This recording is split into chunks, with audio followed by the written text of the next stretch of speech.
Hello everyone. Today we will be doing a dictation from Progressing Magazine, May 2026. I will be dictating exercise number 20. We will start the dictation in 10 seconds.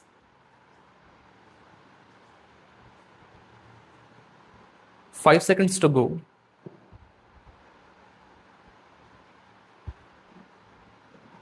Start. I am very glad to be broadcasting today. The birthday of my dear brother Jawaharlal. The day is twice blessed. Not only are we celebrating a great national event, but we are also welcoming him back with all our heart after an eventful tour abroad.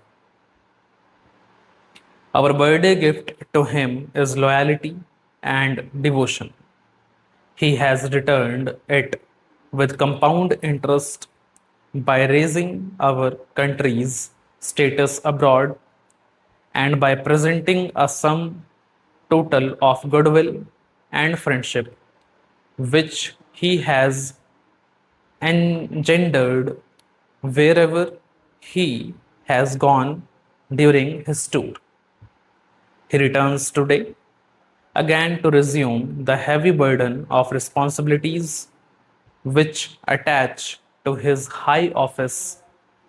Let us offer him our facilities as well as our prayers. How heavy that burden is, and how great those responsibilities you must have guessed in some measures from the speech I delivered about our economic situation. I wish once again to emphasize the gravity of the situation that faces us and of the immensity of the task that lies ahead if we are to stage a quick and permanent recovery. I can tell you quite frankly that the time for preparing paper schemes has gone. We cannot indulge any longer in the pastime of conjuring before our vision idealistic utopias. We have to live among the hard facts of today, and it is in that realistic atmosphere that we have to think and act. It is no use our offering to a hungry man and a rich fare sometime hence. I have been constantly laying stress on the need for self sufficiency in food and cloth. Our basic wants. We have spent crores on our food production drive without making any appreciable difference to our heavy imports, the crushing burden of which is visible in our dwindling foreign currencies and balance. We have in hand so many schemes of irrigation. We have a huge area of cultivable waste which is waiting for the hands that can plug. Even the areas under cultivation can, with diligence and well directed efforts, be made to yield more. We have a big reclamation program which is being financed from the money that we have borrowed from abroad.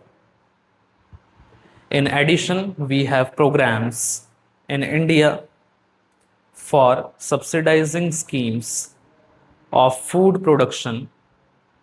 If we can concentrate on all these, I have no doubt that in spite of the economic situation of today, we can produce enough to feed ourselves in the future. Just think of it, if we had at our disposal the amount which we have spent on food imports during the last 3 years, we could have completely rehabilitated those unfortunate brothers and sisters to our who have had to leave their herds and homes in Pakistan and who are still looking up to us for relief and succor.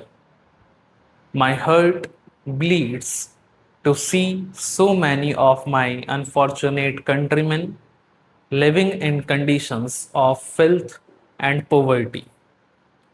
Let those who pass them reflect for a moment how they can themselves contribute to their misery by failing in their duty to help themselves and help us in ensuring self sufficiency in food. We always speak of India's culture, civilization, but we do ever pause to think that the relief of the poor, mutual aid again amongst neighbors, charity to the helpless, and kindness to the downtrodden have been the shining virtues of that culture and civilization. Let us ask ourselves if we are living in a spirit of those ancient virtues. We are honest, we shall point the fingers of scorn at all of us who demand their pound of flesh for every seer of corn that they hand over to government, or who store up their corn even though they had to see their next door neighbor starving. The same applies to those who do not work assiduously to produce more from every inch of their soil, or who not only allow land to go waste but also allow food grains to deteriorate.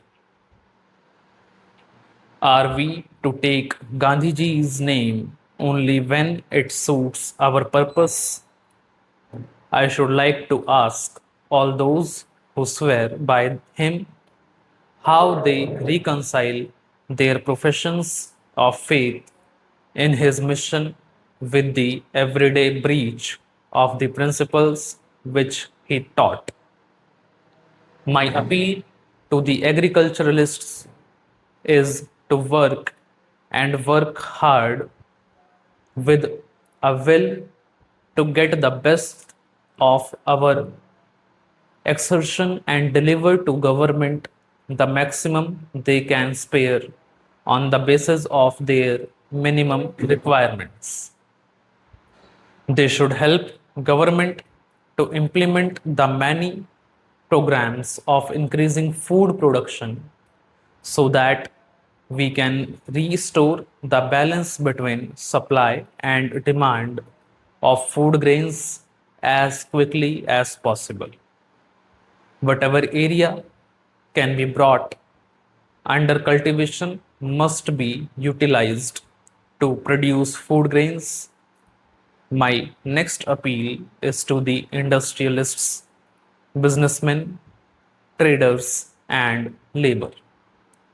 I need not stress here the importance which increasing production has in our plants to deal with the present economic crisis.